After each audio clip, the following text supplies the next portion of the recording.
आज के इस वीडियो में लोग जानने वाले हैं और बात करने वाले हैं एफआरएल जो कि होता है फिल्टर रेगुलेटर और लुब्रिकेटर यूनिट होता है जो कि कंप्रेस्ड एयर में यूज किया जाता है। जहां भी कंप्रेस्ड एयर हमारी फ्लो कराई जा रही होती है, यूज की जा रही है, वहां पर आपने देखा होगा या सुना होगा कि एफआरएल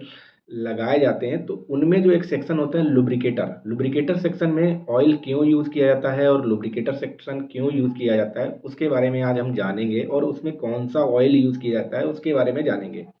तो सबसे पहले हम बेसिक जानकारी कर जान लेते हैं कि एफआरएल होता क्या है और उसका यूज़ क्या होता है। तो एफआरएल एक फिल्टर, रेगुलेटर और लुब्रिकेटर का जो है तीनों का मिल के एक यूनिट होता है। तीन कंपोनेंट को मिल के एक यूनिट होता है जो कि कहीं भी कंप्रेस्ड एयर जहाँ भी हम यूज़ कर रहे होते हैं किसी भी न्यूमेटिक टूल्स में या इंस्ट्रूमेंट्स में, वहाँ पे इसको यूज़ किया जाता है। इन तीनों का अलग अलग काम रहता है। ये एक कंबाइंड यूनिट करके भी हम यूज़ करते हैं अपने सिस्टम पे, या फिर अलग अलग प्रोसेस के हिसाब से जहाँ पे हमें फ़िल्टर की ज़रूरत होती है वहाँ फ़िल्टर यूज़ करते हैं, जहाँ पे रेगुलेटर की ज़रूरत होती है वहाँ रेगुलेटर यूनिट यूज़ करते हैं, या फिर जहाँ पे लुब्रिकेटर यूनिट की ज़रूरत होती है वहाँ पे लुब्रिकेटर यूनिट सेपरेट सेपरेट भी हम यूज़ करते हैं। तो सबसे पहले हम जान लेते हैं जो एफआरएल यूनिट है उसमें जो हमारा फ़िल्टर यूनिट है उसका काम क्या होता है। तो सबसे पहले कभी भी एफआरएल देखेंगे और नाम से भी आपको पता चलता है कि एफआरएल यूनिट में सबसे पहले एफ आ रहा है जो कि फ़िल्टर। फ़िल्टर का जो मेन काम होता है वो क्लीन एयर करना, मतलब जो भी एयर में किसी भी तरीके की गंदगी आ रही है कंप्रेसर के थ्रू और रिसीवर टैंक के थ्रू होते हुए पाइपलाइन के थ्रू जब आती है, तो वहाँ पे हो सकता है डर्ट होती है, डस्ट होती है, मॉइस्चर होता है, ऑयल के कंपोनेंट होते हैं, इस तरह की बहुत सारी चीज़ें होती हैं, मेटेलिक पार्ट्स होते हैं। तो उनको वहीं पे फ़िल्टर जो पहले लगा होता है एफआरएल में, तो वो इन सारी चीज़ों को वहीं पे फ़िल्टर कर लेता है और वहीं पे रोक लेता है। उसके बाद क्लीन एयर को आगे जो होता है वो बढ़ा देता है। जब क्लीन एयर आगे जाती है तो फ़िल्टर एफआरएल में अगला जो कंपोनेंट आता है हमारा रेगुलेटर। रेगुलेटर का काम क्या होता है, कांस्टेंट प्रेशर जो भी हम मेंटेन करना चाह रहे हैं अपने इंस्ट्रूमेंट को ऑपरेट कराने के लिए या अपने टूल्स को ऑपरेट कराने के लिए, कांस्टेंट प्रेशर या फिक्स्ड प्रेशर को हम जो भी सेट करना चाह रहे हैं उस प्रेशर को सेट करने के बाद हम उसके हिसाब से अपने एयर को या इंस्ट्रूमेंट को एयर के थ्रू ऑपरेट करा लेते हैं। तो जो हमारा रेगुलेटर यूनिट होता है उसका काम यही होता है किसी भी प्रेशर और फ्लो को कंट्रोल करना, किसी भी यूनिट को जो ऑपरेट कराने के लिए। अगला सेक्शन आ जाता है एफआरएल को जो हो जाता है वो हो जाता है लुब्रिकेटर सेक्शन। लुब्रिकेटर सेक्शन का क्या यूज होता है कि लुब्रिकेटर सेक्शन हो सकता है हर जगह यूज नहीं किए जाते हैं, बट वहाँ वहाँ पे यूज करना चाहिए जहाँ पे हमारे कुछ ऐसे न्यूमेटिक टूल्स या सिस्टम होते हैं जहाँ पे हमारे जैसे न्यूमेटिक सिलेंडर्स हैं, मोटर्स हैं, जहाँ पे सील्स जो होती हैं, रबर सील्स इंटरनल चल रही होती हैं सिलेंडर्स में, तो वो क्या होती है फ्रिक्शन करती है मेटल टू मेटल। उसकी वजह से क्या होता है उसमें ड्राई एयर अगर उसमें जाएगी सिलेंडर में, या फिर हमारी मॉइस्चर के साथ एयर जा रही है, या किसी वजह से वहाँ कुछ पार्टिकल जा रहे हैं धूल डस्ट डर्ट के, तो क्या करते हैं उस सील को जो फ्रिक्शन होता है उस बैरल के साथ साथ, तो वो क्या करती है सील जल्दी से उसकी लाइफ स्पान कम हो जाती है या फिर जल्दी डैमेज होती है, जिसकी वजह से उसका जो लाइफ स्पान है सील का या सिलेंडर का या फिर उसकी जो मेंटेनेंस है बहुत फ्रीक्वेंट आने लगते हैं, वो बहुत जल्दी ख़राब होने लगते हैं। और जिस प्रोसेस पे हम लोग यूज़ कर रहे होते हैं उन सिलेंडर्स को, उन मोटर्स को, वहाँ पे वो क्वालिटी जो आपका परफॉर्मेंस है वो मिल नहीं पाती है उनसे। तो लुब्रिकेटर यूनिट का मेन यूज़ करने का मकसद यही होता है कि वहाँ पे जो ऑयल उसमें टॉप अप किया जाता है लुब्रिकेटर यूनिट में, तो वो क्या होता है एक फिक्स्ड अमाउंट में जब भी आप उसको फिक्स्ड कर देते हैं जिस लेवल पे, तो उसी के साथ एयर के साथ ऑयल क्या होता है धीरे धीरे करके जा रहा होता है उन न्यूमेटिक सिलेंडर्स में, मोटर्स में, या फिर कोई भी एक्चुएटर्स हैं वहाँ पे वो जा रहा होता है और उनको ऑटोमेटिकली लुब्रिकेट कर रहा होता है। जो भी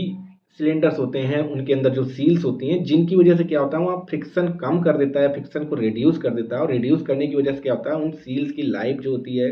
वो बढ़ जाती है। वो सिलेंडर्स की, मोटर्स की, या जो भी एक्चुएटर्स होते हैं जहाँ भी इस तरह की सील्स होती हैं उनकी लाइफ बढ़ जाती है।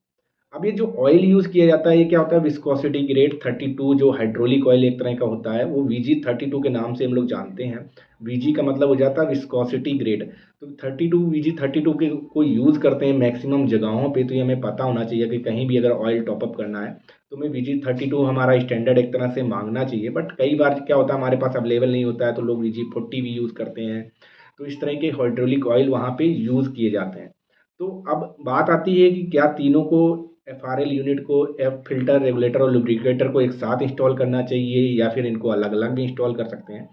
तो हम अपने प्रोसेस की रिक्वायरमेंट के हिसाब से इन तीनों को अपना एक साथ भी यूज़ करते हैं या फिर इनको अलग अलग यूज़ करते हैं। अगर हमारी एयर में बहुत ज़्यादा गंदगी आ रही है तो हम वो एफआरएल यूनिट को जो है वहाँ फ़िल्टर, अगर हमें सिंपल यूज़ करना है तो फ़िल्टर यूज़ करते हैं, या फिर हम पूरा का पूरा सेट भी यूज़ करते हैं कि हम उसको वहाँ पर जहाँ भी एयर को कंट्रोल भी करना है, फ़िल्टर भी करना है और लुब्रिकेट भी करना है, ऐसे कोई इंस्ट्रूमेंट या टूल्स ऐसे लगे हुए हैं जहाँ पे तीनों की रिक्वायरमेंट है। सिलेंडर की स्पीड को भी, हमारा जो प्रेशर है उसको भी मेंटेन करना है, उसकी सील्स के लिए लुब्रिकेशन भी प्रोवाइड करना है, और उसके साथ साथ उसमें गंदगी, मॉइस्चर ना जाए पानी के साथ या कोई भी चीज़ें सिलेंडर के अंदर जो सील को ख़राब कर सके, तो हम वहाँ पर एक एफआरएल यूनिट पूरा यूज़ कर सकते हैं। बट कई जगह ऐसा प्रोसेस होता है जहाँ पर सिर्फ हमें हमारा